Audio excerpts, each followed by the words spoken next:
একসময় ঘন সবুজ এক জঙ্গলে থাকত এক মহা শক্তিশালী সিংহ। সবাই তাকে বলতো বনের রাজা।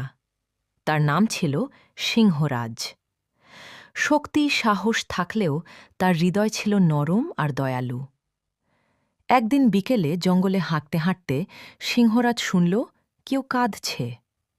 সে কাছে গিয়ে দেখল একটি ছোট্ট হরিণ শাবক কাঁদছে। সিংহরাজ জিজ্ঞেস করল, কেন কাঁদছ ছোট্টটা?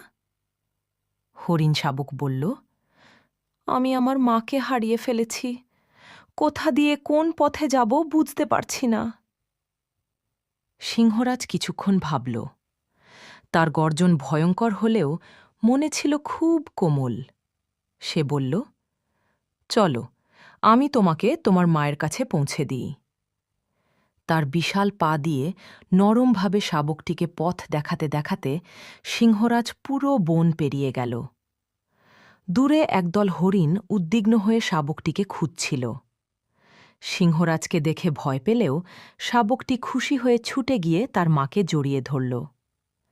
শাবকের মা কৃতজ্ঞ হয়ে বলল, ধন্যবাদ রাজা, আপনি না থাকলে আমার সন্তানকে আর কখনো খুঁজে পেতাম না। সিংহরাজ হাসল, বনে সবাই আমার সন্তান, সবাইকে রক্ষা করা আমার কাজ।